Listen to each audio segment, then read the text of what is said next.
Puji nama Tuhan, mari kita membuka Alkitab kita masing-masing.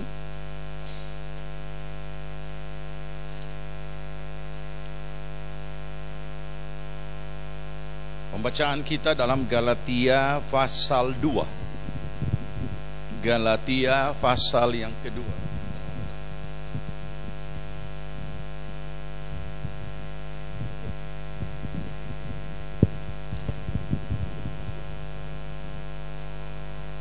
Jika saudara sudah temukan, kita akan baca ayat 19 dan ayat yang ke-20.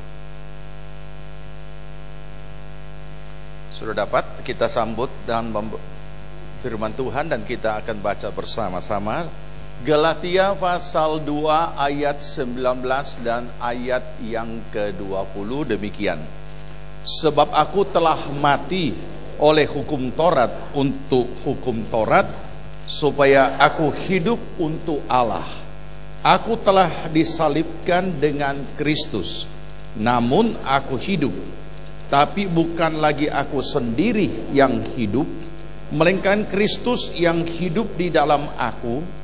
Dan hidupku yang kuhidupi sekarang di dalam daging adalah hidup oleh iman dalam Anak Allah yang telah mengasihi aku dan menyerahkan dirinya untuk aku. Amin. Puji Tuhan, silakan duduk.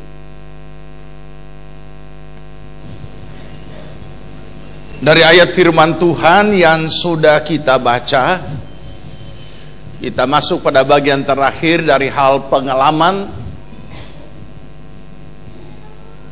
Milikilah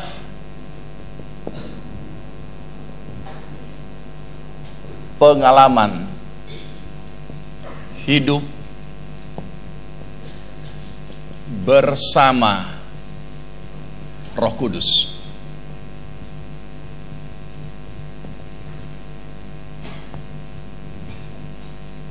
Dan topik bahagian khusus yang akan kita pelajari dari ayat yang sudah kita baca adalah hasil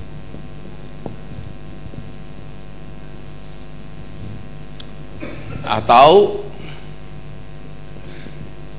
hidup oleh roh dalam manusia lahiriah.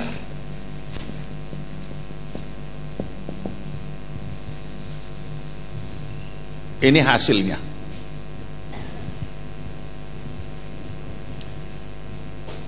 Minggu yang lalu kita telah belajar dari kebenaran firman Tuhan tentang gereja yang penuh Roh Kudus.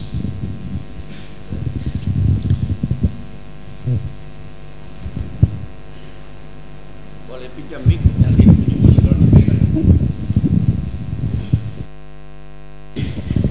Iya. Dan kita temukan di dalam Alkitab apa hasil yang begitu luar biasa dari orang-orang percaya yang hidup berjemaat di dalam kehidupan mereka sehari-hari, baik secara vertikal maupun secara horizontal, baik hubungan mereka dengan Tuhan maupun hubungan mereka dengan masyarakat atau dalam kehidupan sehari-hari sebagai manusia lahiriah. Yang kita baca di dalam Alkitab tentang hubungan vertikal ataupun kualitas rohani jemaat Tuhan sebagai pribadi-pribadi yang penuh dengan Roh Kudus, sehingga seluruh jemaat adalah gereja Tuhan yang penuh Roh Kudus, itu luar biasa. Ketekunan mereka berdoa, aktivitas rohani, pelayanan mereka, dan bukan hanya juga ditandai dengan tanda-tanda lahiriah, kegiatan-kegiatan ibadah, tetapi terlebih mereka boleh membuktikan secara real dan nyata siapa mereka. Mereka adalah orang-orang percaya, mereka adalah murid Kristus, mereka adalah orang-orang yang telah lahir baru. Suatu ciptaan yang baru di dalam Kristus. Dan Roh Kudus bekerja begitu rupa dalam kehidupan mereka sehari-hari. Dan Alkitab menulis mereka disukai oleh semua orang. Nah, saudara yang dikasihi Tuhan, beberapa minggu berturut-turut kita belajar tentang milikilah pengalaman hidup bersama Roh Kudus. Dan kita tahu bahwa hal ini hanya bisa terjadi dan dimiliki oleh orang-orang percaya yang sudah dibaptis Roh Kudus dan kemudian senantiasa penuh dengan Roh Kudus setiap saat. Jika tidak, maka kita akan menemukan bagaimana gejolak manusia lahiriah itu merajalela di dalam diri kita. Sebab sekalipun saudara sebagai orang percaya, tapi secara manusia lahiriah tidak ada seorang yang steril untuk tidak berbuat dosa, siapapun. Karena setiap saat iblis dari segala penjuru berusaha menyerang, menerobos, menyentuh, menjamah kita, walaupun dia tidak punya hak. Tapi ketika saudara dan saya memberinya hak, maka dia dengan segera menggarap kita. Jadi itu sebabnya kita menemukan bahwa di saat orang yang sudah dibaptis Roh Kudus tidak senantiasa penuh dengan roh, maka yang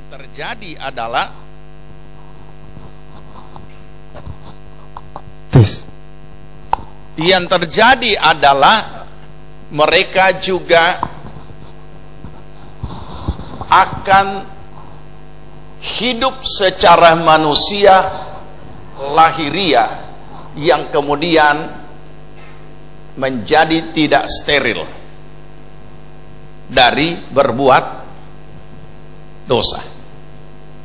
Nah, saudara yang dikasihi Tuhan, itu sebabnya kepada kita melalui pelajaran kebenaran firman Tuhan, kita menemukan kebenaran ini bahwa setiap orang percaya mutlak tidak boleh tidak harus dibaptis Roh Kudus.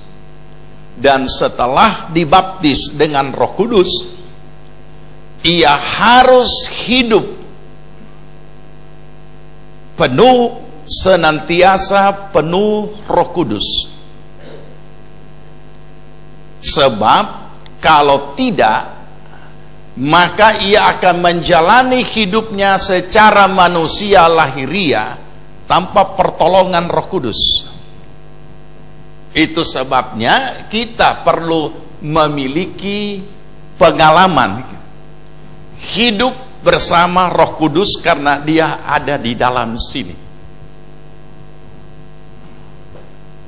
Ada di dalam roh kita, menyatu dengan roh kita, dan sebagaimana roh ini menghidupkan kita dan kita bergerak dan kita melaksanakan aktivitas hidup kita sehari-hari,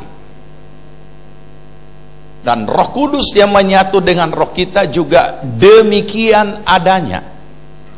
Akan tetapi ketika ketika kita tidak memberikan diri kita, kita tidak tahu bergaul dengan Roh Kudus dalam hidup sehari-hari, di dalam aktivitas hidup sehari-hari, begitu kita lalai. Jangan lupa, kata lalai ini saya mau jelaskan. Seluruh aktivitas hidup manusia dikendalikan oleh unsur jiwani. Ini secara alamiah. Rohnya dia hanya pakai bernafas. Saya bicara manusia ya, bukan anak Tuhan. Rohnya dia hanya pakai bernafas. Tetapi seorang percaya dikatakan oleh firman Tuhan, ia tidak hanya hidup secara manusia lahiriah yang berdosa ini, tapi setelah ia sudah menjadi lahir baru,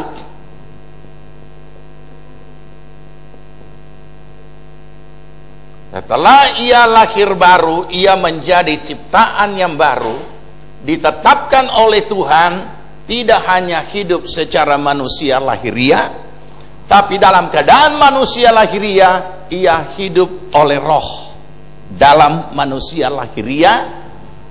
Dan itu sebabnya ditetapkan hidup oleh iman.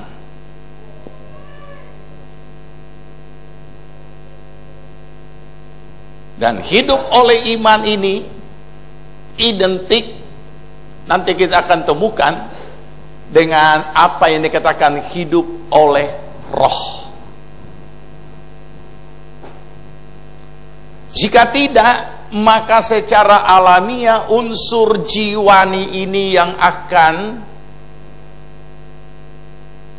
berfungsi mengelola hidup kita sehari-hari dengan segala apa saja yang kita hadapi sebagai realita hidup, pikiran sendiri, kehendak sendiri, perasaan sendiri, yang sangat terpengaruh dengan segala lingkungan yang ada. Entah lingkungan itu adalah orang atau manusia di sekitar kita, entah lingkungan itu situasi dan kondisi yang ada yang berubah-ubah di sekitar kita.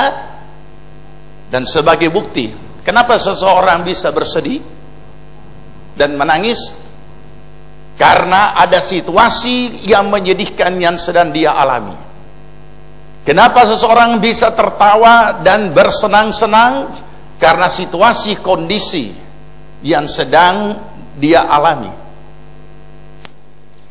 Tetapi adalah aneh dan sangat sulit diterima secara logika bahwa sebuah kalimat yang berkata ada damai di tengah badai.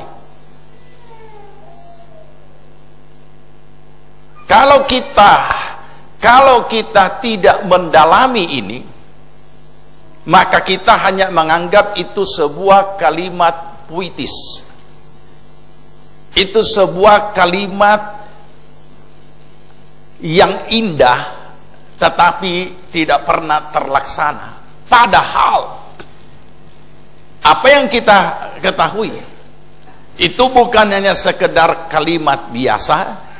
Itu bukan hanya sekedar kalimat yang indah dengan rangkaian kata-kata yang indah kemudian dikumpul jadi satu kalimat, tetapi itu adalah real dan nyata.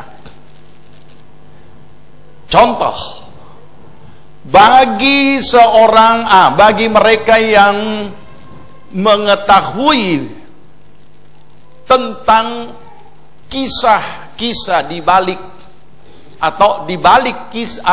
kisah di balik lagu-lagu rohani, maka mereka tahu bahwa setiap lagu, bukan semua, umumnya punya kisah pengalaman iman sehingga itu tertulis. Kecuali lagu-lagu kidung-kidung rohani itu tidak punya nilai seni, tidak punya nilai ilahi di dalamnya, hanya karena ia harus kejar target untuk dapat menciptakan dan kemudian dikomersilkan, maka itu juga bisa terasa waktu saudara nyanyi, saudara nikmati atau tidak, dan ada pengaruh terhadap diri kita apa tidak. Atau dengan kata rohani, lagu itu membawa berkat atau tidak. Saudara, sebuah lagu saya ingat, kalau di Indonesiakan itu namanya sering dinyanyikan, damailah, damailah jiwaku. Damailah, damailah, damailah jiwaku. Itu nyanyian sepanjang masa yang lahir dan ditulis dari satu peristiwa dahsyat ketika seorang hamba Tuhan yang ditugaskan untuk melayani jauh dari negaranya. Dan ketika ia membawa berikutnya keluarganya untuk datang, tetapi kena badai dan semua keluarganya tenggelam. Istri, anak-anaknya semuanya mati. Ini suatu peristiwa yang tragis dan sangat menyedihkan dan sangat memukul akan hamba Tuhan ini yang begitu setia melayani. Setelah satu saat ia harus pulang cuti, ia melewati samudera di tempat di mana istri dan anak-anaknya terkubur atau tenggelam di dalam lautan. Disitulah Roh Kudus bekerja dan memberikan ilham menulis nyanyian ini. It is well in my soul. Itu pengalaman iman. Itu pengalaman hidup bersama Roh Kudus. Nah, saudara yang dikasihi Tuhan, jadi Roh Kudus sebagai penolong yang diutus untuk menolong kita secara pribadi, kita harus membiasakan diri bergaul dengannya, karena dia ada di sini. Ia tidak jauh, dia ada di dalam diri kita. Nah, apa yang dikatakan oleh Paulus dari apa yang sudah kita baca, mari kita kembali kepada Galatia pasal 2. Galatia pasal 2, awal kalimat dari ayat 20 itu ada pada bagian terakhir dari ayat 19. Saya juga tidak tahu kenapa pembagiannya di situ.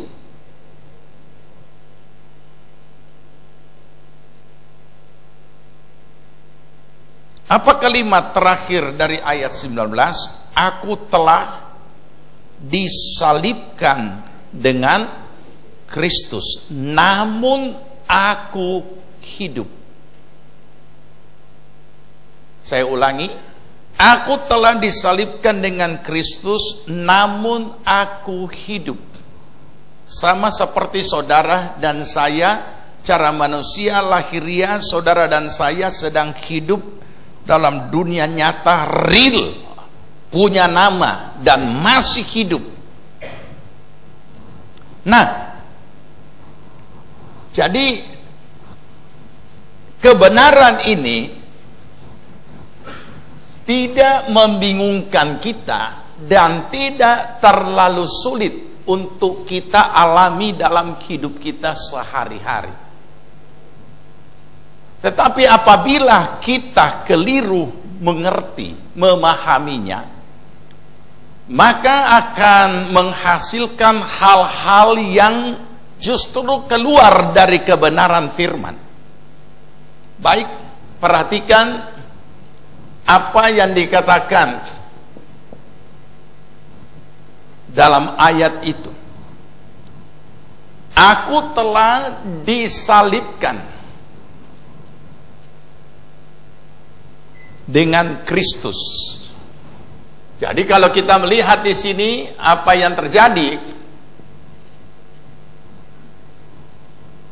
ini adalah bicara tentang orang percaya dan bagaimana pengorbanan Kristus dengan darah yang tercurah telah menebusnya dari segala dosa, dan dia menjadi orang percaya, menjadi orang yang lahir baru. Bahkan pada saat itu kemudian Tuhan memanggilnya menjadi rasul. Dia tidak bicara tentang orang mati, dia tidak bicara tentang akhirat. Ia bicara tentang hidup di dunia ini sebagai ciptaan yang baru itu seharusnya bagaimana. Aku telah disalibkan dengan Kristus, namun aku hidup.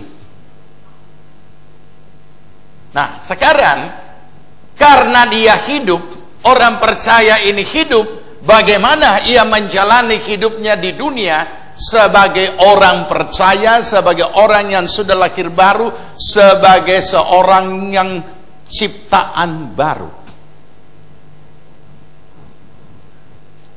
Kita lanjut, ya. Minta hikmat Tuhan, Roh Kudus untuk memahami, karena kalimat ini terputar-putar. Namun aku hidup. Terus, tetapi bukan lagi aku sendiri yang hidup. Oknumnya satu. Diri pribadi ini satu, tapi bukan lagi aku sendiri yang hidup. Terus bagaimana dikatakan? Lanjut. Melainkan Kristus yang hidup di dalam aku. Perhatikan kalimat ini.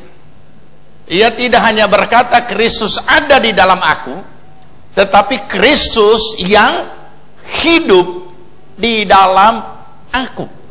Bukan Kristus yang mati. Kristus yang hidup di dalam aku.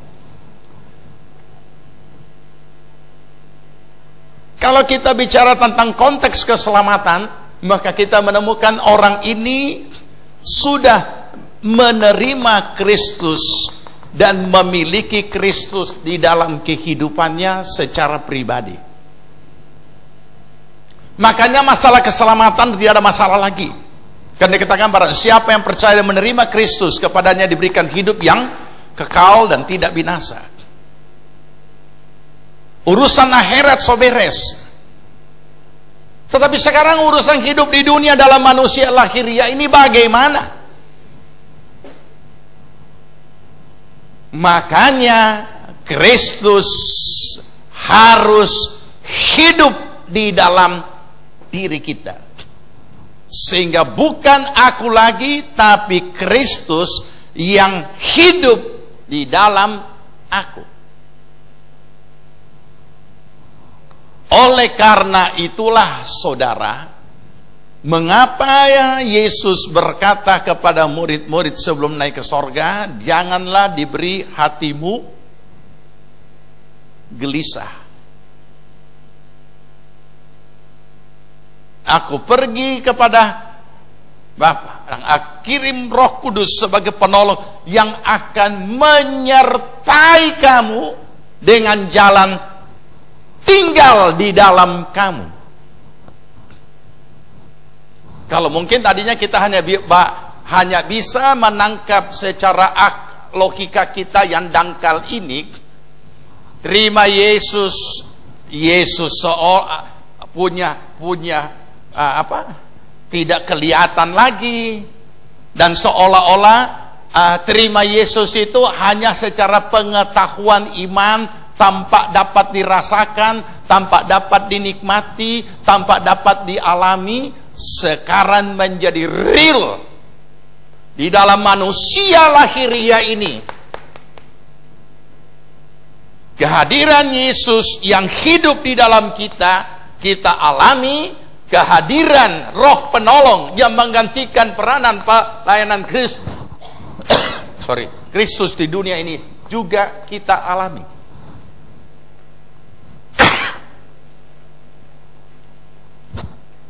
Nah, itu sebabnya mengapa setiap orang percaya itu diawali dengan baptisan Roh Kudus sebelum ia hidup oleh Roh.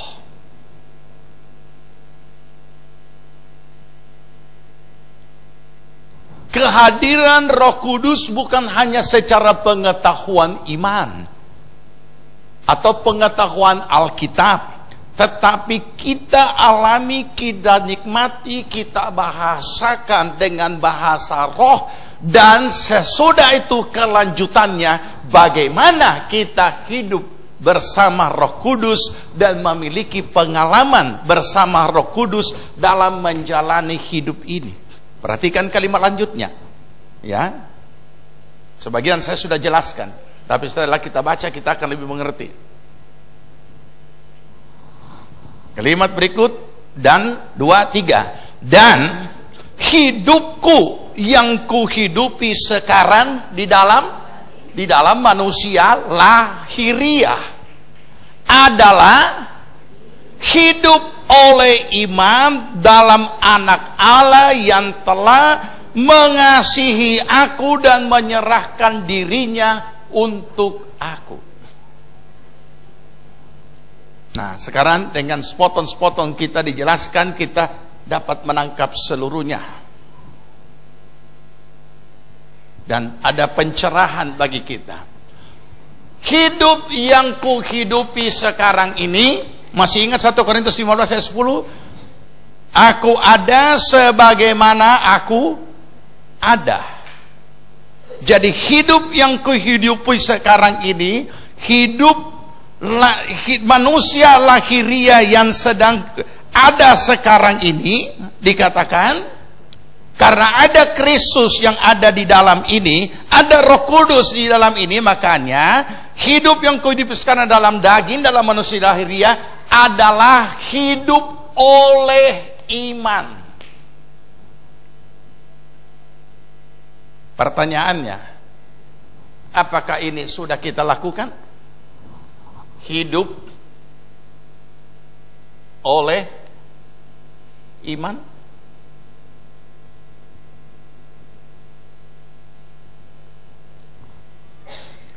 Itu sebabnya mengapa ditetapkan oleh firman Tuhan dalam Roma 1. Mari kita buka Roma pasal 1.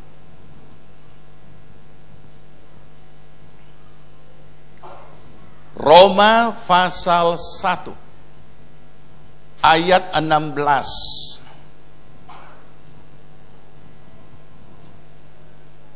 Udah? Ayat 16. Laki-laki dulu. 2, 3. Sebab aku mempunyai keyakinan yang kokoh dalam Injil. Karena Injil adalah kekuatan Allah yang menyelamatkan setiap orang yang percaya. Pertama-tama orang Yahudi, tapi juga orang Yunani.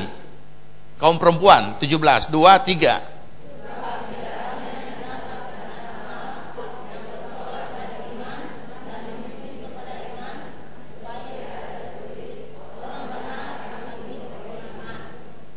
Ini ketetapan Allah.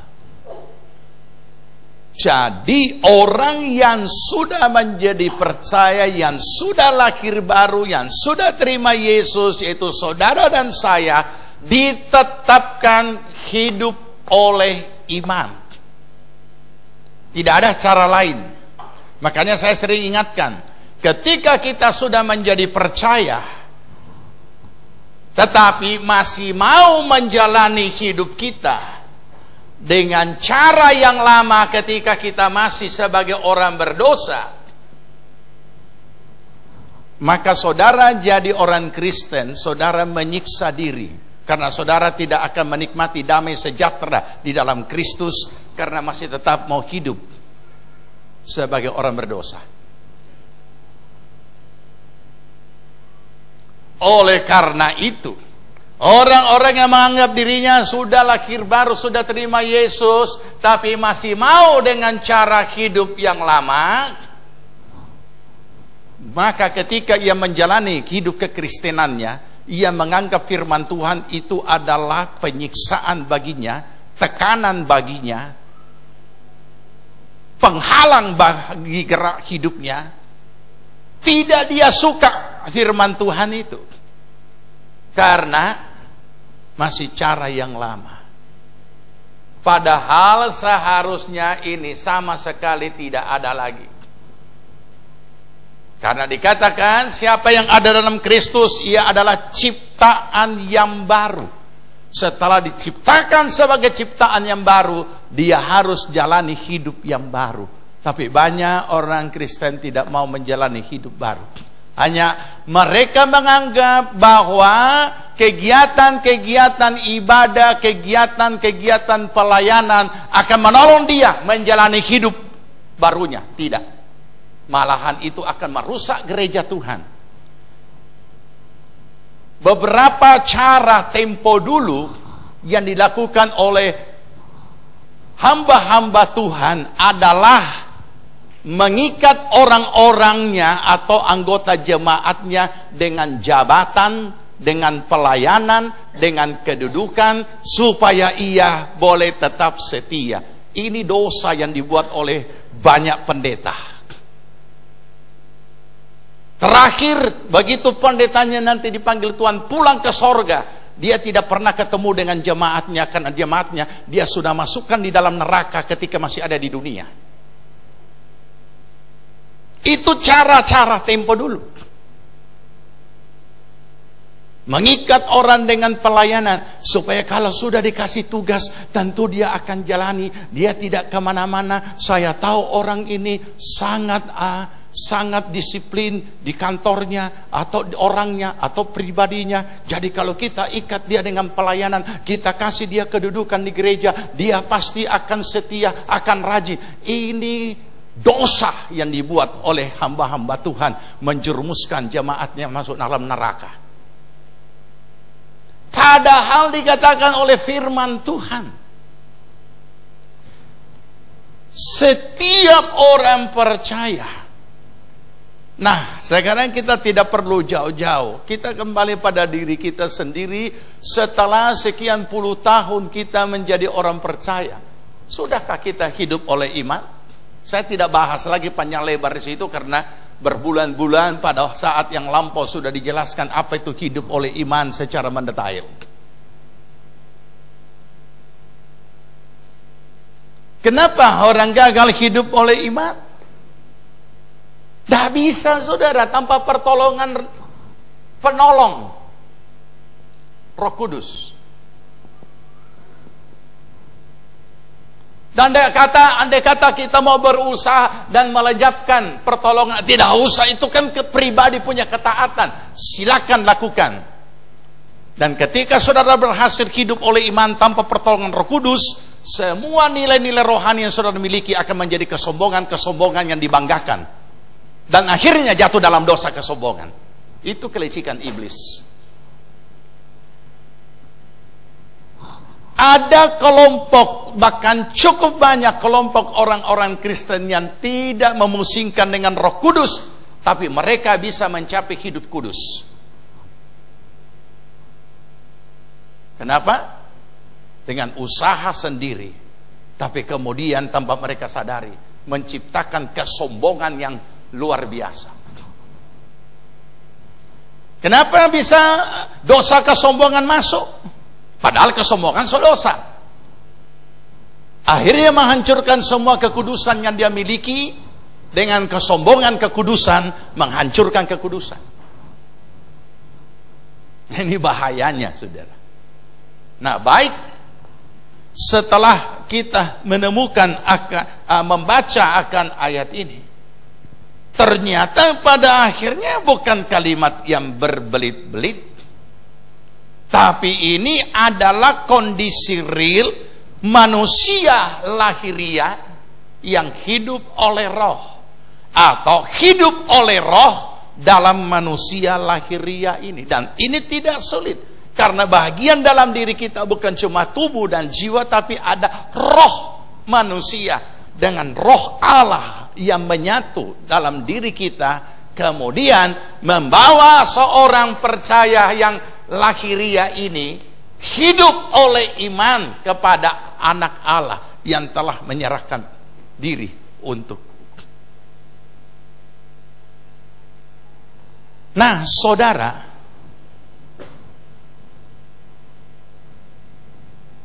kita akan melihat apa hasilnya. Nah, tapi tentu saja sebelum kita melihat apa hasilnya, ada masih beberapa hal mendasar yang perlu kita pahami, perlu kita ketahui. Supaya kita tidak bingung ketika sesuatu terjadi pada orang lain dan pada diri kita karena ketidakpahaman. Baik, kita buka Alkitab kita dan kita baca di dalam Galatia pasal yang kedua.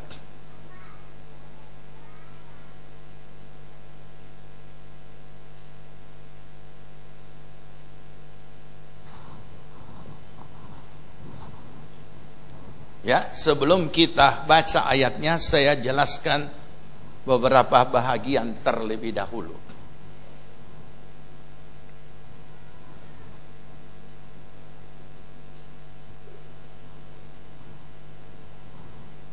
Jadi ketika kita membiasakan diri kita, melatih diri kita memiliki pengalaman hidup bersama Roh Kudus,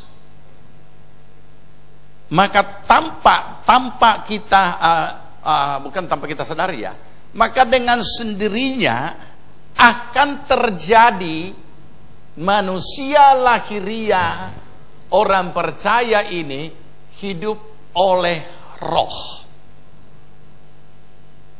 Jika manusia lahiriah secara umum hanya hidup dari unsur jiwani yang menghandle, mengendalikan, mengoperasikan hidupnya sehari-hari, yaitu perasaan sendiri, kehendak sendiri, pikiran sendiri, maka ini berubah menjadi apa yang menjadi kehendak Roh.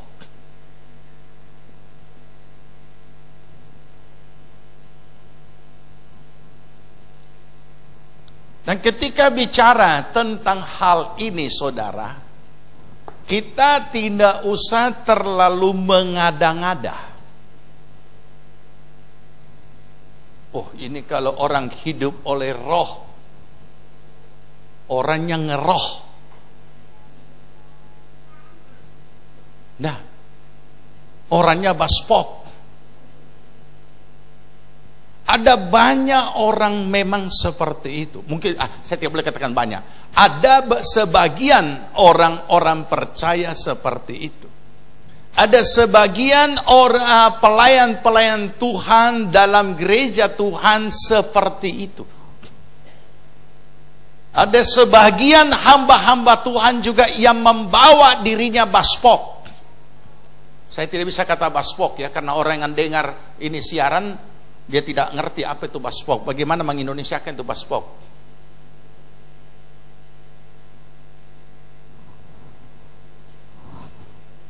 Ngeroh.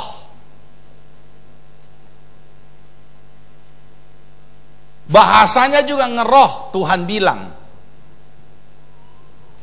Apakah salah istilah Tuhan bilang? Tidak. Tapi harus hati-hati. Tuhan bicara. Apakah salah istilah Tuhan bicara? Tidak. Karena sampai sekarang juga Tuhan masih bicara. Tetapi harus hati-hati. Kenapa? Hal yang mendasar yang perlu kita ketahui secara mutlak adalah ketika seorang hidup oleh Roh, dia tetap manusia lahiriah. Karena Roh Kudus ketika berfungsi dalam diri kita tidak merasuk kita sama seperti setan merasuk manusia. Dia makan satu loyang, dia bilang masih lapar. Tapi kalau orang yang Ketika Roh Kudus bekerja, dia tidak mungkin membawa saudara makan satu loyang. Dan kalau ada yang bisa makan sampai satu loyang begitu, berarti itu roh rakus yang sedang bekerja. Jadi Roh Kudus tidak merasuk kita. Kita sadar 100%.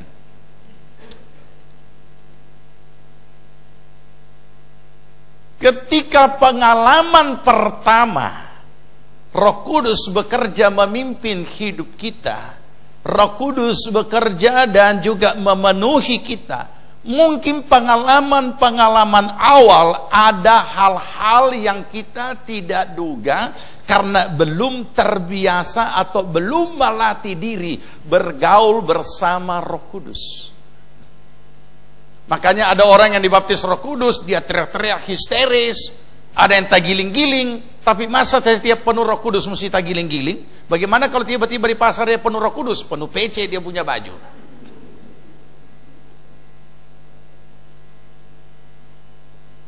Makanya setiap mereka yang mengerti firman harus menuntun orang ini di dalam kebenaran.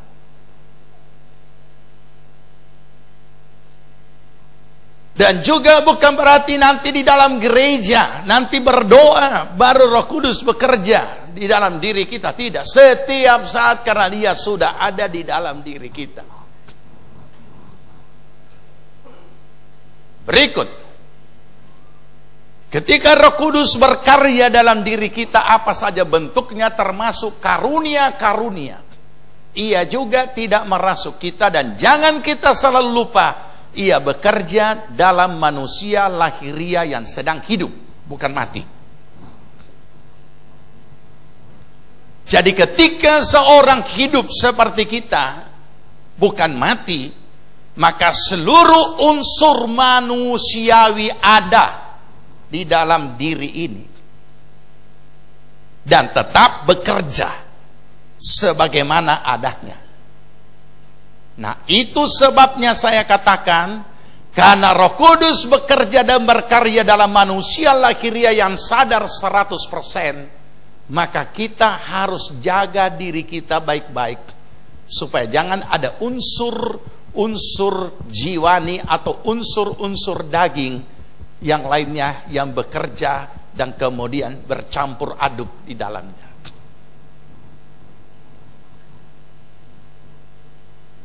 Sebab kalau tidak, orang yang tidak punya karunia menimbang roh, mereka akan bisa disesatkan.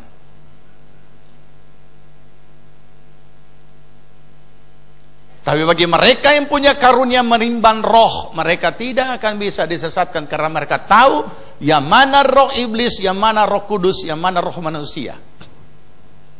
Jadi saudara, perhatikan, saya ulangi, Roh Kudus berkarya dalam diri kita, apapun bentuknya, termasuk karunia-karunia rohani. Ia bekerja pada manusia lahiria yang sedang hidup, bukan benda mati. Manusia. Itu sebabnya pernah terjadi dan berulang-ulang terjadi di mana-mana tempat. Ada yang benar, ada yang tidak benar. Kemudian itu sebabnya juga Alkitab memberikan karunia untuk menimbang roh. Dan ada kata ayat yang berkata, ujilah segala roh. Nah, saudara yang dikasihi Tuhan, apa sebab? Sebab dalam manusia lahiria ini ada unsur-unsur lahiria di dalamnya. Dan karena ia tidak merasuk, Roh Kudus tidak merasuk kita, maka unsur-unsur lahiria ini tetap bekerja secara alamiah. Kalau itu dibiarkan oleh oknum yang bersangkutan. Jadi kadangkala ada yang tidak sesat dianggap sesat. Ada yang sesat dianggap tidak sesat, atau saya tidak usah dulu bicara tentang kesesatan. Ada yang sebenarnya hanya roh manusia dianggap Roh Kudus. Ada yang sebenarnya Roh Kudus dianggap roh manusia, cuma emosi itu. Nah, inilah mengapa kita yang mengerti firman, dan kepada kita ketika Roh Kudus bekerja di dalam kehidupan kita, khususnya di dalam hal menyampaikan karunia-karunia-Nya, kita ini benar-benar bersih, harus bersih di hadapan Tuhan. Tidak boleh ada unsur-unsur kedagingan yang ada di dalam diri kita. Tidak boleh ada celah.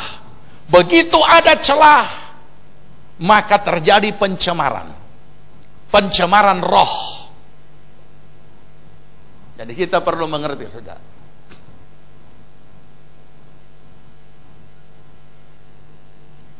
Kenapa? Sebab roh kita, unsur-unsur lahiriah kita ini tidak dimatikan dan tidak saya tidak boleh katakan dimatikan, tidak ditaklukkan kepada penguasaan Roh Kudus. Kenapa dia bisa masih bekerja? Oleh karena masih hidup secara manusia lahiriah. Nanti kita akan baca sebentar dan membuktikan rasul pun tidak steril. Tapi jangan saudara pakai, sedang rasul tidak steril, apalagi kita lebih kotor lagi. Tidak boleh kita pakai itu. Tapi untuk membuktikan bahwa selama unsur-unsur lahiriah ini kita tidak taklukkan kepada kehendak roh, maka kita kembali kepada kehidupan daging. Tapi kalau dengan roh kita mematikan kehendak daging, maka roh yang akan bekerja. Nanti kita baca ayatnya. Baca dulu Galatia pasal 2.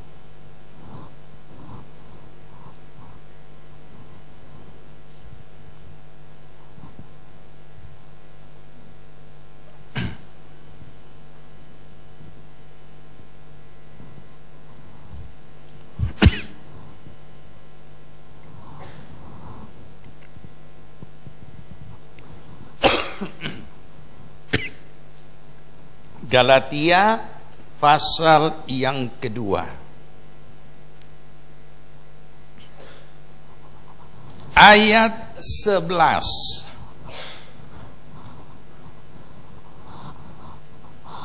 Galatia pasal 2 ayat 11. Apa dia punya topik? Perikop Paulus bertentangan dengan Petrus. Siapa Paulus? Rasul. Siapa Petrus? Rasul, bukan cuma pendeta. Makanya Alkitab tidak mengenal pendeta. Tidak tahu gereja-gereja kok pakai pendeta, termasuk GPPS. Makanya saya terus berjuang untuk menghapuskan kependetaan di GPPS. Apa? Jadi kalau dikategorikan sekarang, pendeta Paulus bakalai dengan pendeta Petrus.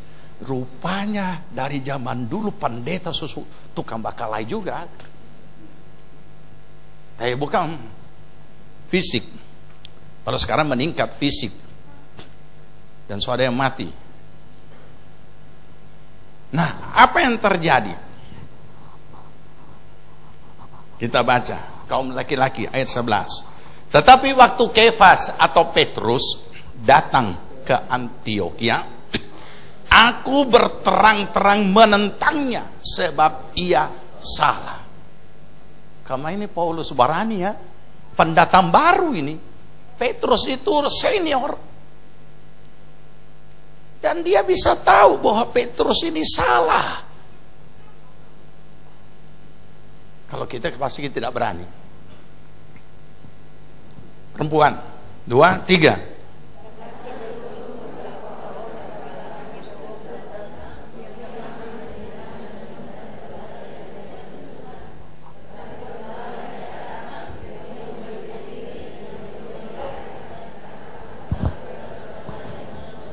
Ya, sampai sini dulu.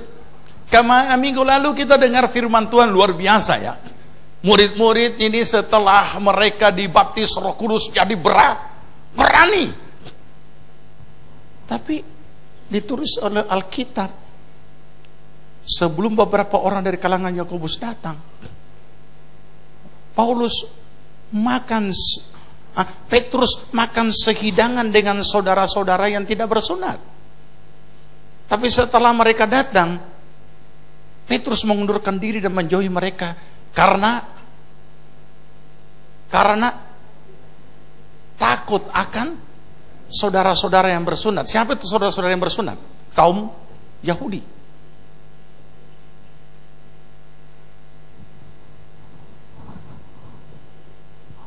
Yakobus sebelum datang dengan teman-teman.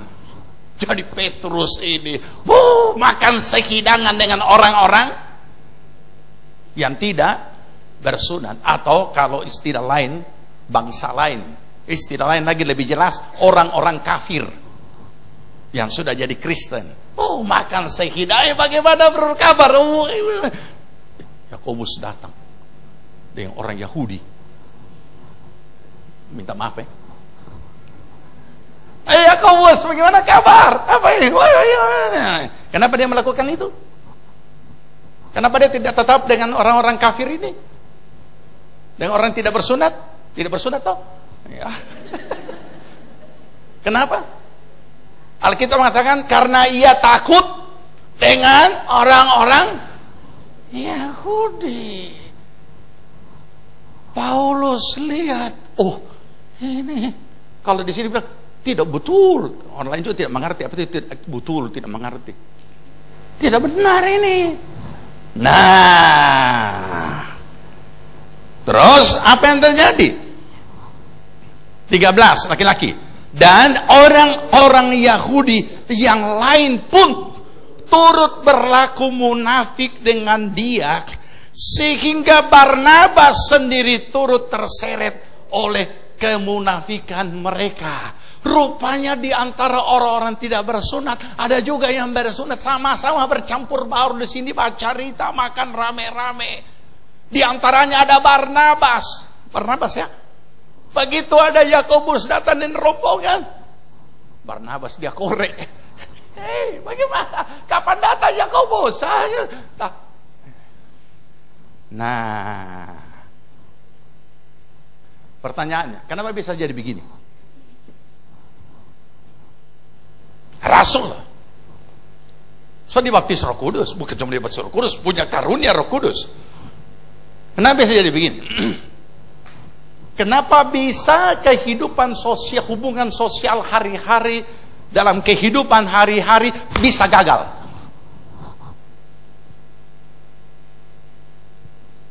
Dan di situ Paulus menganggap itu kemunafikan. Nah, sekarang kita tangkap ayat ini. Dan kita kembalikan dalam kehidupan sehari-hari. Kenapa orang yang sudah dibaptis Roh Kudus juga masih bisa hidup munafik?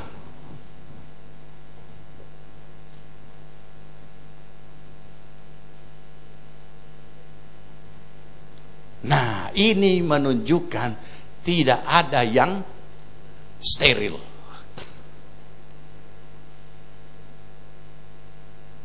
Ketika kita hidup di alam sadar kita dan Roh Kudus tidak berfungsi karena kita tidak mau tetap penuh dengan Roh dan membiarkan Roh Kudus bekerja, ada saat-saat secara alamiah langsung secara otomatis unsur jiwani yang berfungsi. Jangan lupa, manusia sudah terformat menjalani hidupnya dioperasikan oleh jiwani. Rohnya dia cuma pakai bernapas. Makanya Tuhan tidak menginginkan orang percaya punya gaya hidup yang seperti ini, karena ia akan terus menerus akan jatuh dalam dosa.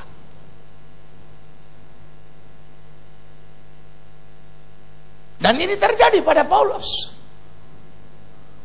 pada Petrus, rasul senior. Terjadi pada Petrus.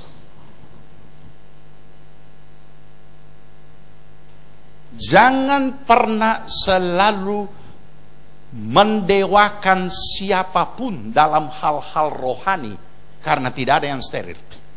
Karena ketika saudara menemukan orang yang saudara puja-puja, orang yang saudara jadikan Tuhan Allah kedua, dan saudara temukan dia melakukan sesuatu kesalahan, saudara akan menjadi kecewa dan kemudian bisa memusuhi Tuhan.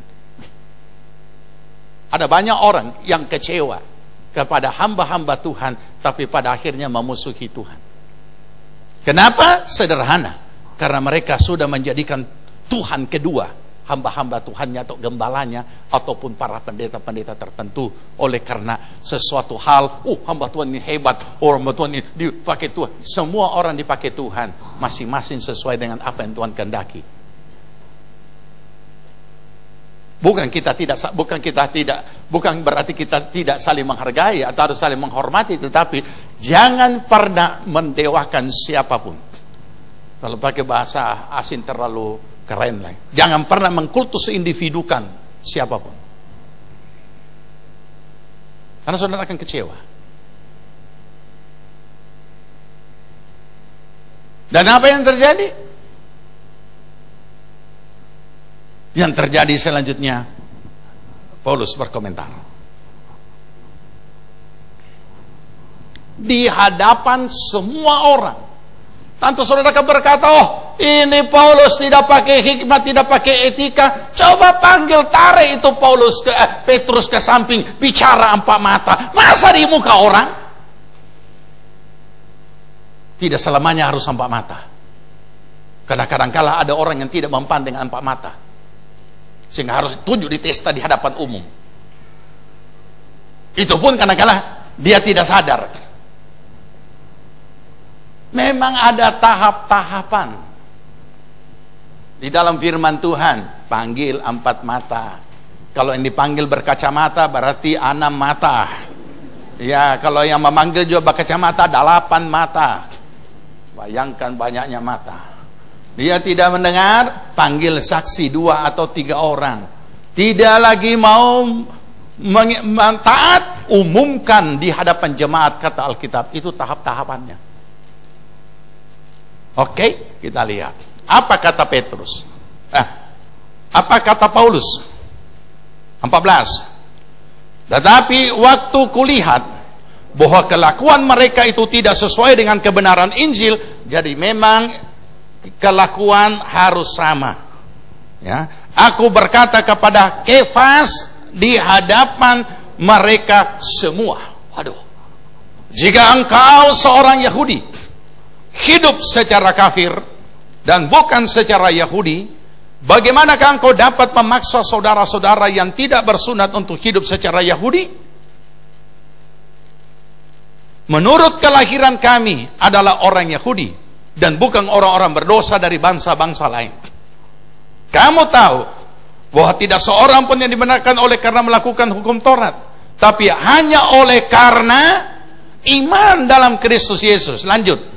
Sebab itu kami pun telah percaya kepada Kristus Yesus, supaya kami dibenarkan oleh karena iman dalam Kristus dan bukan oleh karena melakukan hukum Taurat. Sebab tidak ada seorang pun yang dibenarkan oleh karena melakukan hukum Taurat.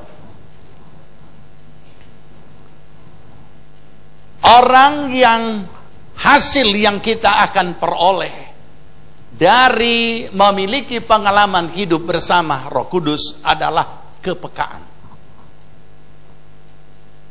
Kepekaan terhadap pimpinan Roh Kudus.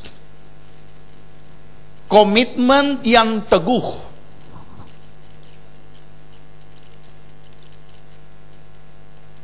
Tadi kita melihat 2 komitmen yang berbeda antara Petrus dan Paulus. Dan adalah konyol karena komitmen yang runtuh ini justru dilakukan oleh senior.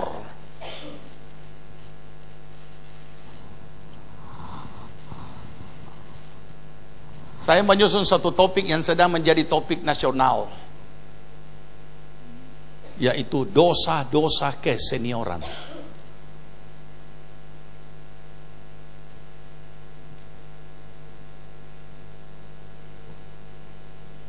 Kenapa?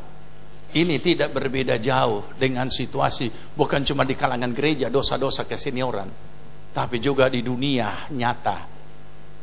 Sudah lewat apa yang namanya kenakalan remaja, tapi sekarang yang merajalela di seluruh penjuru dunia ini dan terutama di Indonesia juga adalah kenakalan orang tua.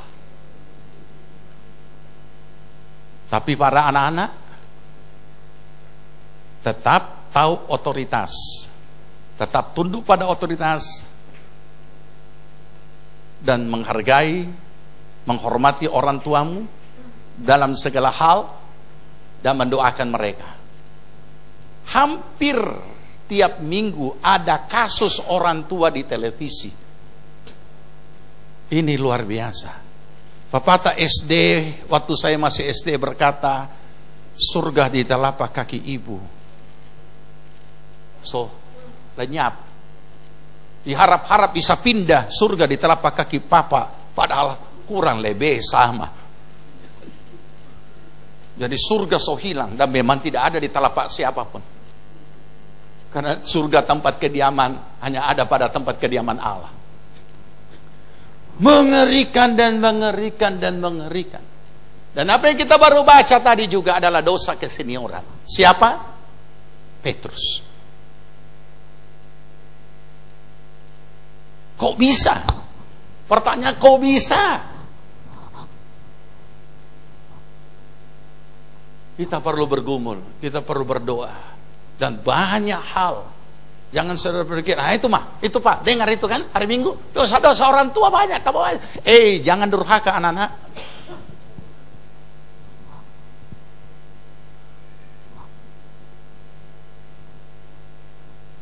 Tapi justru kita perlu bergumul. Dan kita tidak boleh memakai perkataan, masa dia orang senior begitu, masa orang tua, tidak bisa sudah, tidak bisa kasih hilang itu masa, karena dia tidak masa-masa, mantap terus. Tapi kebenaran yang kita temukan, begitu kita beri celah, kalau istilah alam roh, beri celah, beri kesempatan, beri pintu masuk.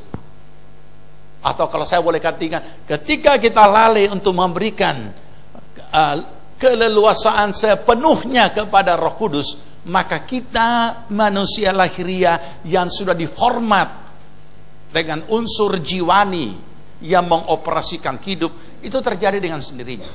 Kenapa Petrus bisa seperti itu? Itu terjadi dengan sendirinya. Terjadi dengan sendirinya bukan berarti tidak ada tahap-tahap prosesnya, bukan. Ada penyebab di situ. Dan dikatakan ia takut kepada orang-orang Yahudi atau orang-orang yang bersunat. Karena makan sehidangan. Saudara bisa renungkan kondisi pada saat itu ya. Bangsa lain benar-benar dianggap kafir. Mereka tidak tahu bahwa anugerah Allah sudah terbuka untuk semua. Karena orang Yahudi sendiri menolak Kristus. Mari kita renungkan saudara. Barnabas juga terseret. Ingat, begitu mudah orang-orang senior menyeret yang junior. Nah, ini perlu kita waspadai. Karena Petrus saja bisa kecolongan. Tapi kita sangat bersyukur, yang saya paling hormati Alkitab adalah kejujuran Alkitab, menulis apa adanya.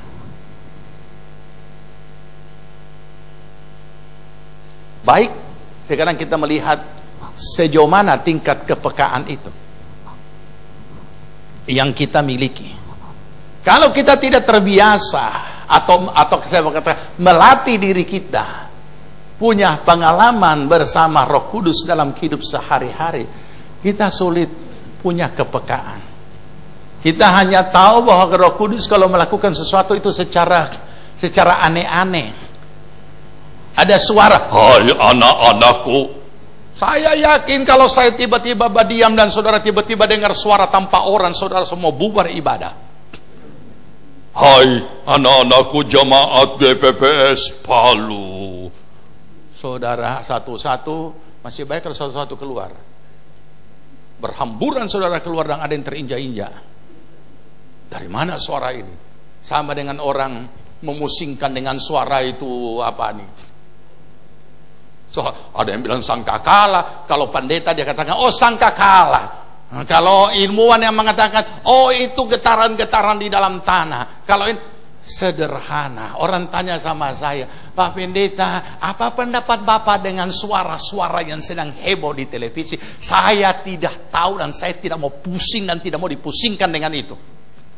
Tidak ada komentar. Yang saya cuma tahu, bersiap-siaplah karena kedatangan Tuhan sudah dekat. Dan sewaktu-waktu bisa terjadi. Saya tidak mau pusing dengan suara. Pusing membahas suara, belum didapat jawabannya, Tuhan tiba-tiba datang, ketinggalan semua dengan pembahasan. Apa saja dikaitkan. Bisa saja orang berkomentar seperti itu. Kalau saya ditanya, saya tidak mau dipusingkan dengan itu. Saya hanya mau siap sedia. Masih ingat nyanyian Tempo dulu? Bersiap sedia. Karena kedatangan Tuhan sudah dekat. Tapi ini tidak. So, biar tanda-tanda juga dia bahas. Ya. Baik, sekarang kita lihat beberapa ayat lagi.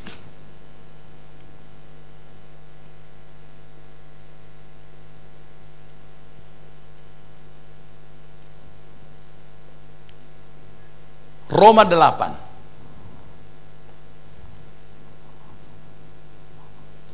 Sini kita akan menemukan bagaimana hasil itu bisa kita peroleh. Ada proses. Ada penyebab mengapa Petrus melakukan itu, dan itulah pintu masuk. Itulah peluang bagi penguasaan unsur jiwani yang sudah alamiah ini. Padahal pengalaman-pengalaman spiritual yang dialami oleh Petrus luar biasa. Dia sudah pernah jalan di atas air. Dia sudah pernah dilepaskan dari dalam penjara dengan cara yang ajaib. Siapa yang tidak mau ikut Petrus? Saudara mau ikut Petrus atau ikut Paulus? Oh, Paulus, pendatang baru. Masih perlu kita tahu sesungguhnya bagaimana dia punya keadaan orangnya. Tapi ternyata yang keliru justru si Petrus, bukan Paulus. Oke? Roma 8 ayat 1, kaum laki-laki, demikianlah sekarang tidak ada penghukuman bagi mereka yang ada di dalam Kristus Yesus. Ganti.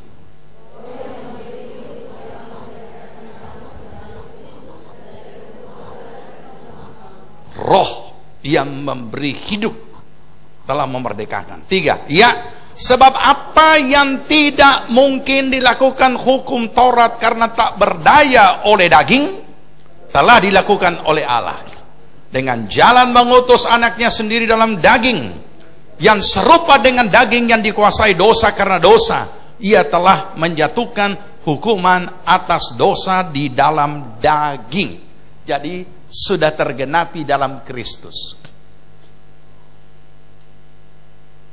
Yesus Kristus 100% manusia, 100% Allah. Dalam keadaan daging. Jadi kita tidak bisa berkata, oh ya Yesus, saya kan bukan Yesus. Tidak ada bedanya. Walaupun tentu kita tidak akan mengatakan saya adalah Yesus, tidak. Tapi menjadi seperti Yesus itu kebenaran. Karena seperti dan sama, beda kan? Nah, kita lihat.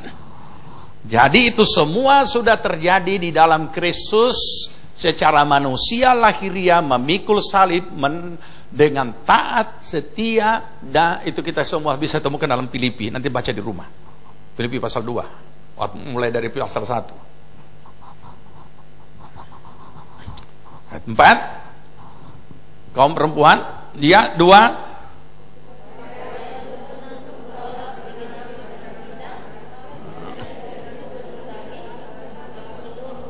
Iya. Supaya tuntutan hukum Taurat digenapi dalam kita, dan yang tidak hidup menurut daging tapi menurut roh. Ganti. Sebab mereka yang hidup menurut daging memikirkan hal-hal yang dari daging. Ini formatnya manusia. Mereka yang hidup menurut roh memikirkan hal-hal yang dari roh. Ada jalan keluar. Ya, bagaimana? Ya, kalau kita memberikan keleluasaan sepenuhnya kepada Roh Kudus yang ada di dalam diri kita bekerja. 6, ganti. Karena keinginan daging adalah maut, tapi keinginan roh adalah hidup dan damai sejahtera. Nah, ini bedanya, saudara. Kalau kita mau hidup sebagai orang percaya dengan cara daging, firman Tuhan kita anggap menyiksa kita. Tidak ada damai sejahtera. Yang kita lakukan apa? Saya lakukan ini firman karena takut Tuhan pukul. Sudah lama tidak beri persembahan, nanti jangan Tuhan pukul. Nah, berilah. Sudah lama tidak ibadah, mari kita ibadah. Jangan sampai Tuhan pukul anak-anak. Sudahlah kalau kita, tapi kalau anak-anak, aduh, dia juga dapat bagian juga belum tentu dia kuat, apalagi anak-anak. Nah, kemudian dia pergilah. Jadi ketaatan hanya karena kita anggap Tuhan itu kejam. Tuhan itu tukang pukul. Ini umumnya kehidupan hari-hari orang percaya seperti ini. Ayat 7, laki-laki 2, 3. Sebab keinginan daging ialah perseteruan terhadap Allah, karena ia tidak takluk kepada hukum Allah. Hal ini memang tidak mungkin baginya. Jadi memang tidak bisa, saudara. Jadi kita harus merubah format alamiah ini menjadi format alkitabiah. Format alamiah, kita mengoperasikan hidup kita oleh unsur jiwani kita. Karena Kristus sudah ada, Roh Kudus sudah ada, dan menyatu dengan roh kita. Maka roh kita tidak hanya pakai bernafas, karena ada roh Allah yang kuat yang mau berkarya dalam kehidupan lahiriah. Maka dia yang harus bekerja. Dan kita harus menaklukkan diri kepadanya.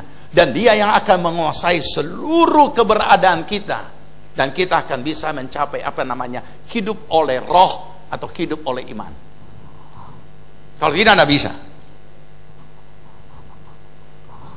Pembuktiannya di ayat 8. Ganti 2, 3.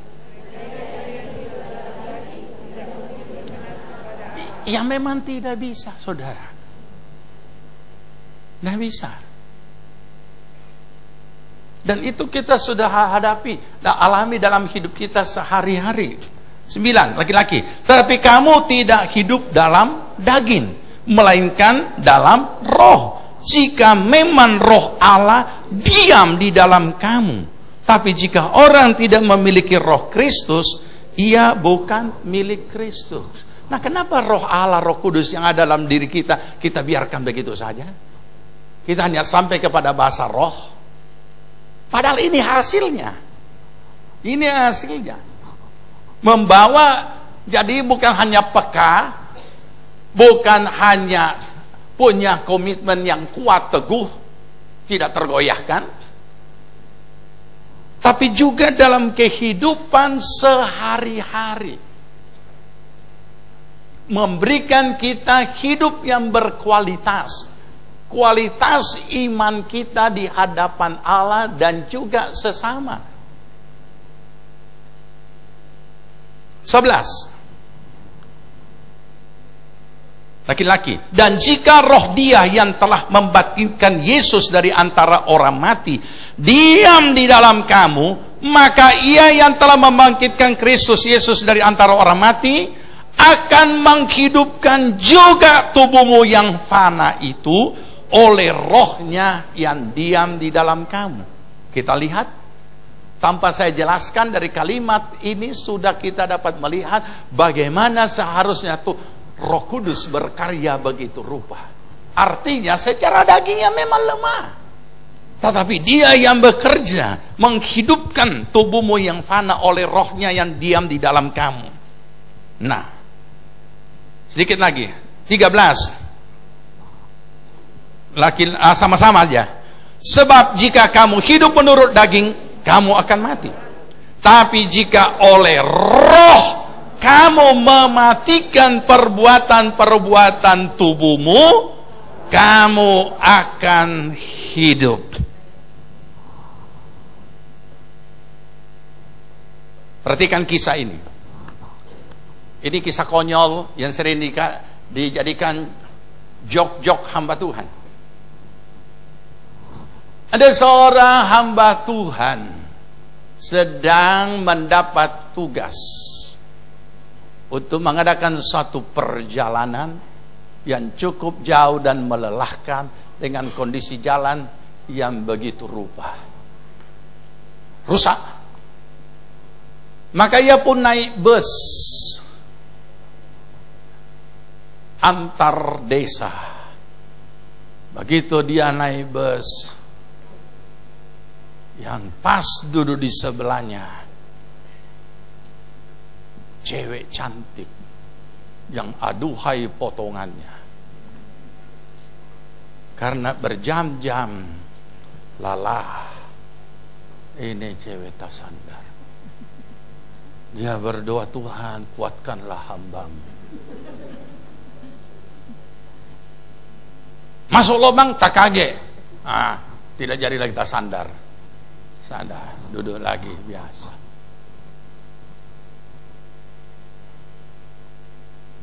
Perjalanan melelahkan. Tak tidur lagi. Tak sadar. Ya Tuhan kuatkan hamba-Mu. Mungkin kalau dia Pantekosta dia berkata darah Yesus, darah Yesus. Tapi karena mungkin tidak tahu dari mana dia, masuk lubang sakit, tidak jadi lagi, kasih baik lagi posisi. Terlalu lama tidak sampai-sampai. Ini tak sadar. Begitu masuk lubang, dari tak sadar, jatuh di pangkuan. Dia terus berdoa, ya Tuhan, kehendak-Mu lah yang jadi.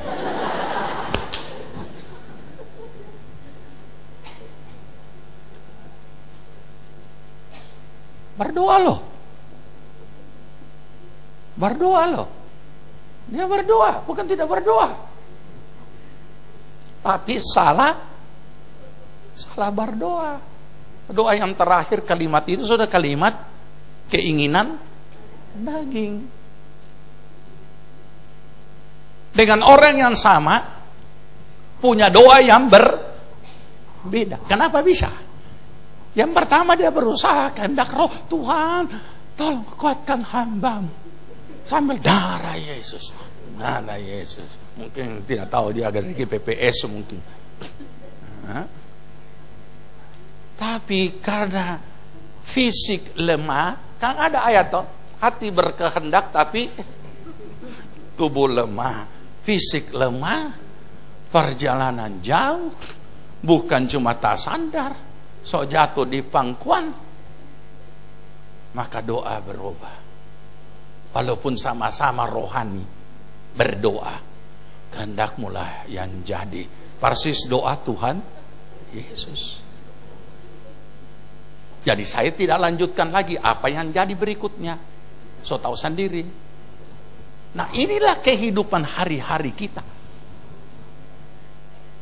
Walaupun bentuknya berbeda-beda. Jadi ketika komunikasi itu dengan Roh Kudus masih ada, kesempatan daripada unsur jiwani menguasai kita, itu tidak akan ada. Tapi ketika komunikasi itu putus ataupun berubah, format alamiah ini dengan secepatnya bekerja karena ia sudah menyatu dengan diri kita. Itu juga yang sudah terjadi dengan Petrus. Dan ini hari-hari terjadi dalam hidup kita. Dan kadang-kadang kita frustasi, Tuhan, ini Roh Kudus, saya masih butuh. Kalau ada roh yang lain yang lebih kuat, Walaupun ada yang lebih kuat, tidak ada. Karena Roh Kudus tidak merasuk kita. Ia menolong kita di saat kita minta ditolong. Dan menyerahkan diri untuk ditolong dan dipimpin.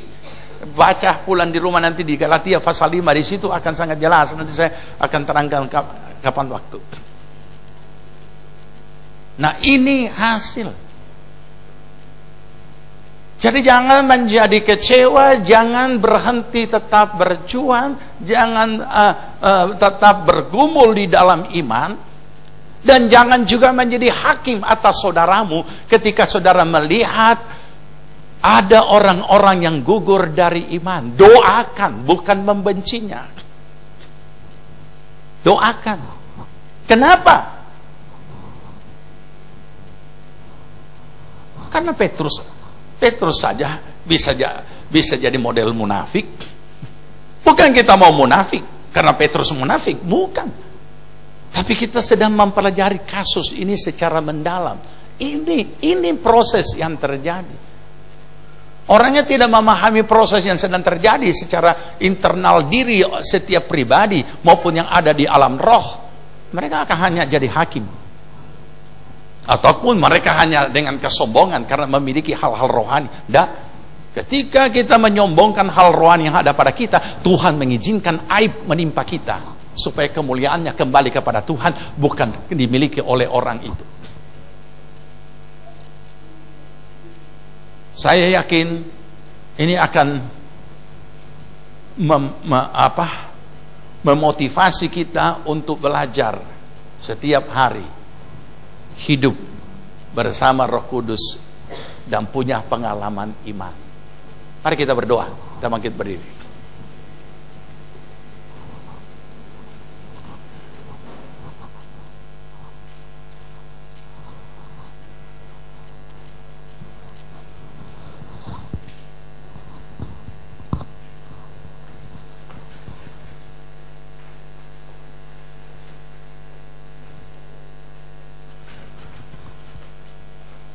Kita sama-sama bangkit berdiri, kita masuk di dalam doa dan kita mohon Tuhan Roh Kudus menolong kita.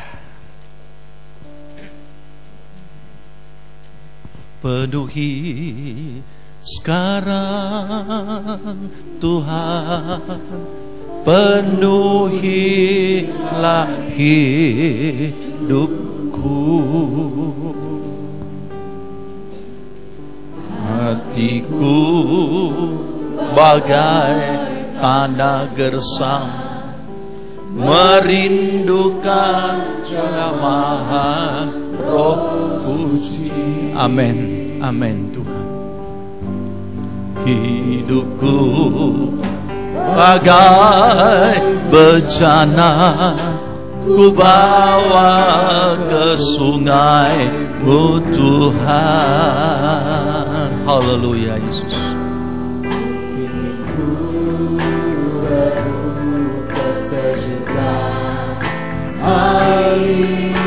Hidupku Tuhan, penuhi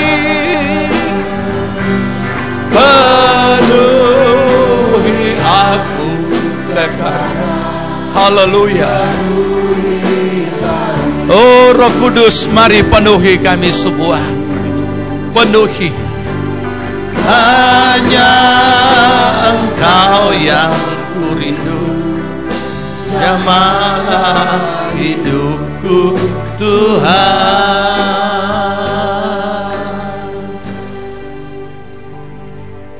Penuhi sekarang Tuhan, penuhi.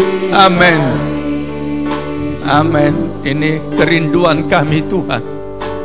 Roh Kudus, mari penuhi kami semua. Merindukan jamahan Roh Suci. Amin, amin Tuhan. Haleluya.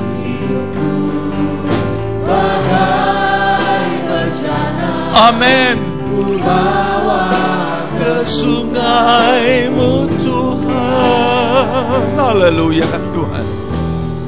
Ingin ku regu ke kesejukan air hidupku Tuhan. Oh, berserulah dan mohon Roh Kudus penuhilah, penuhi aku sekarang, penuhilah hidupku. Amin, amin. Hanya Engkau yang ku rindu, hidupku. Oh, penuhilah sekarang. Amin. Berseru, mohon Roh Kudus penuhilah, penuhi. Oh, penuhi hidupku Tuhan, Roh Kudus.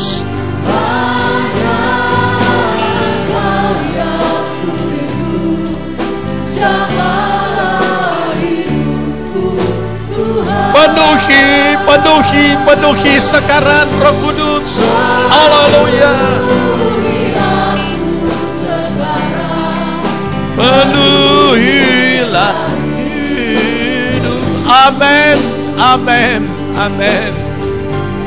Hanya Engkau yang ku rindu. Amin. Oh, hanya Engkau yang ku rindu, Roh Kudus. Haleluya. Ku rindu. Amin. Hanya Engkau, hanya Engkau, hanya Engkau, Roh Kudus. Hanya Engkau. Hidupku Tuhan.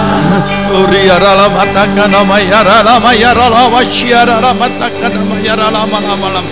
Ura lama takkan nama yara lama syiara lama lama takkan nama yara lama syiara lama takkan nama yara. Ura mata takkan nama yara lama lama lama tukuria lama syiara lama takkan lama yara lama. Oh, penuhi, penuhi kami Roh Kudus, penuhi. Haleluya. Haleluya, haleluya. Lama takkan lama syiara lama. Ura lama lama lama takkan nama yara lama lama tukuria lama syiara lama takkan lama syiara. Oh, penuhi Tuhan. Oh, Roh Kudus penuhi, penuhi, penuhi, penuhi, penuhi, penuhi, penuhi. Oh, penuhi, penuhi kami senantiasa, penuhi kami senantiasa. Uralama takasan nama yara lama turia lama saka nama yara lama lama lama. Uria lama lama turia lama saka. Lama turia lama syara lama takar lama. Uria lama lama lama lama lama.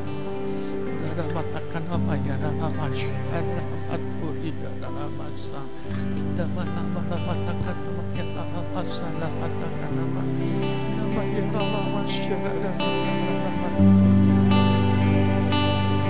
Lama takkan nama yara lama lama lama. Nama yara lama lama lama lama lama lama. Lama takkan nama yara lama lama lama takkan nama yara lama saka. Lama takkan nama yara lama saka lama lama turia lama saka. Lama yara lama syara. Nama yara lama takkan saka nama yara lama saka. Yara lama takkan nama yara lama saka. Lama takkan nama yara lama syara lama. Terima kasih Roh Kudus, Engkau ada di dalam diri kami, di dalam roh kami, tinggal di dalam kami, menyertai kami, mendidik kami, mengajar kami, memberitahukan hal-hal yang akan datang. Kami mengucap syukur atas kehadiran-Mu Roh Kudus. Biarlah kiranya terus berkarya dalam hidup kami. Sehingga kami memiliki kepekaan atas pimpinan Roh Kudus. Kami boleh memiliki komitmen yang teguh. Kami boleh taat kepadamu. Kami boleh memiliki kualitas iman yang berkenan di hadapan Tuhan. Terima kasih Tuhan. Engkau tilik segala keberadaan jemaat-Mu. Engkau tahu persis segala pergumulan hidup kami sehari-hari. apa yang sedang dialami oleh jemaat-Mu Tuhan. Kami percaya itulah Roh Kudus diutus untuk menolong mereka, untuk mereka boleh mengalami pertolongan Tuhan. Terima kasih Tuhan. Roh Kudus bekerja terus dalam kehidupan kami, membawa kami memiliki pengalaman hidup bersama dengan Engkau. Terima kasih, berkati seluruh jemaat-Mu. Kami percaya uluran tangan pengasihan-Mu Tuhan sudah menjamah, melawat setiap pribadi. Kami percaya jamahan-Mu adalah jawaban atas setiap pergumulan kami. Engkau memberikan keteguhan, pengharapan yang baru, kekuatan, penghiburan, dan jalan yang terbuka, dan kesembuhan bagi setiap mereka yang sakit. Terima kasih, kami mengucap syukur. Sebelum kami akhiri ibadah kami mau menyatakan kasih kami kepadamu Tuhan dengan apa yang akan kami persembahkan. Sucikan hati pikiran kami, agar apa yang kami persembahkan kami lakukan dari hati yang mengasihi Tuhan, sehingga kami diberkati Tuhan. Dalam nama Tuhan Yesus Kristus kami berdoa mengucap syukur. Amin. Di nama Tuhan, silakan duduk saudaraku. Roh Kudus tercurah dan kita nyanyikan pujian ini dan kita bawa persembahan kita pada Tuhan.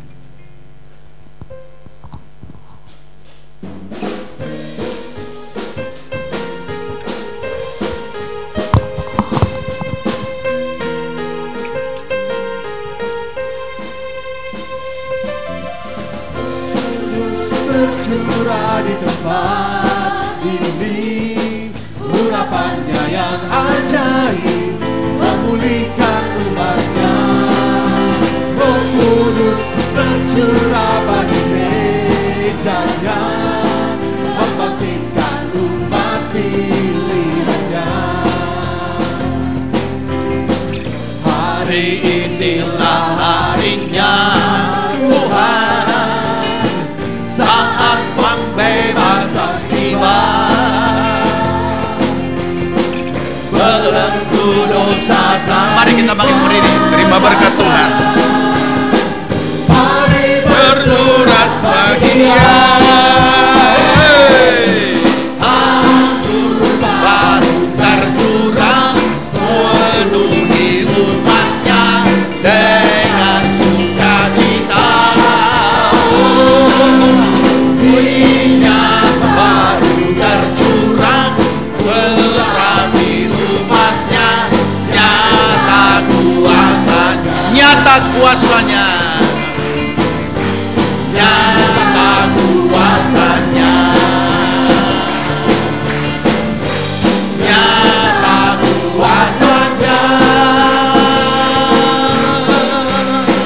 Haleluya, haleluya, haleluya. Jemaat Tuhan yang dikasihi Tuhan, terimalah berkat damai sejahtera dari Tuhan Yesus Kristus. Kecintaan Allah Bapa dan dalam persekutuan Roh-Nya yang kudus adalah kiranya tinggal menyertai kita sekalian.